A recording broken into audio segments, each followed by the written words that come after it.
Est-ce que vous pouvez nous dire un tout petit peu, général ici, Innocent Kabundi, qui vous conduit, euh, il vient d'où? Quel est son passé? Est-ce qu'il est d'abord, puisque Kabundi, il y a des gens qui m'appellent pour me dire qu'il est. Kabundi, c'est un nom du Kasaï, normalement, ou du Katanga. Est-ce que vous les connaissez? Parce qu'avant aussi d'accepter qu'un général ou un colonel vous conduise sur terrain, je vais quand même avoir une idée sur lui. Il vient d'où? Quel est son passé? Vous posez des questions un peu pertinentes, papa. Je crois que malheureusement, sur un live comme ça, qu'on ne peut pas répondre. Mais tout ce qu'on connaît d'abord, je sais que la population attend ma réponse. C'est un ancien du CNDP. Donc, un ancien du CNDP. Vous comprenez. On comprend la suite. On comprend la suite. RDC. Comment un général traître, Innocent Kabundi, a provoqué la chute de certains territoires à Lubero. Plongez dans les coulisses du chaos à Lubero. Découvrez comment les actions controversées d'un général congolais, Innocent Kabundi, ont changé le cours du conflit, mettant en lumière trahison, manipulation diplomatique et stratégie militaire dans une région déjà fragilisée.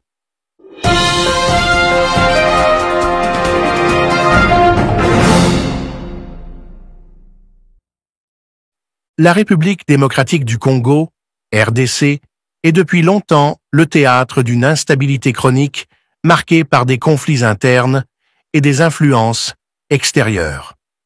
Au centre du dernier bouleversement, dans le territoire de Lubero, se trouve le général Innocent Kabundi, un ancien membre du CNDP, accusé d'avoir facilité la reprise des territoires par les rebelles du M23.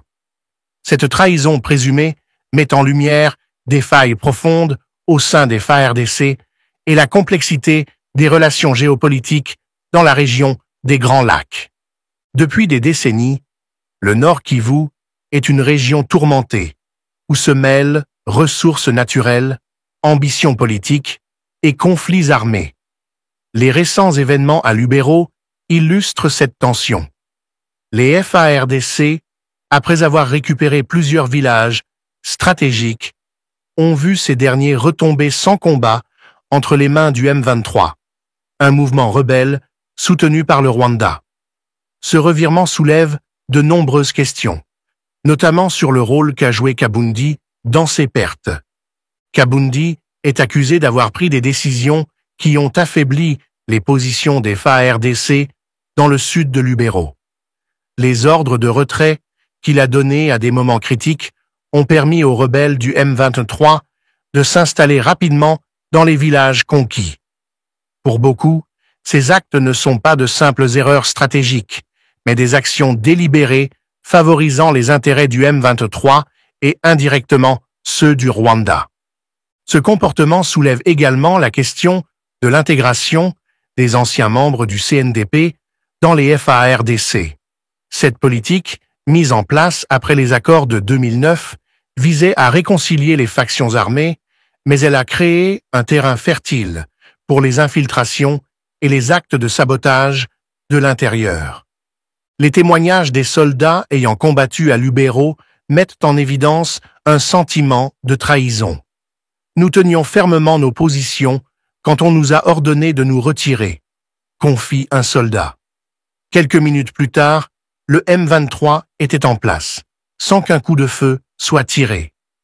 Ces récits révèlent un manque de transparence et de communication au sein du commandement militaire, aggravant la méfiance entre les troupes et leurs supérieurs.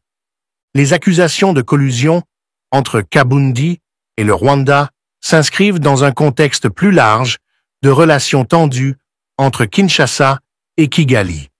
Le M23, historiquement soutenu par le Rwanda, agit souvent comme un bras armé des ambitions géopolitiques rwandaises dans le nord Kivu. Kabundi, avec son passé au CNDP et ses liens présumés avec le RDF, incarne cette connexion problématique. Le Rwanda bénéficie économiquement et stratégiquement du contrôle de territoires riches en ressources. Les décisions de Kabundi, perçues comme alignées sur les intérêts rwandais, ajoutent une couche de complexité à une situation déjà explosive. Cette affaire révèle des lacunes structurelles majeures dans les FARDC. La politique de réintégration, bien qu'elle ait visé la réconciliation nationale, a compromis l'efficacité et la loyauté au sein des forces armées.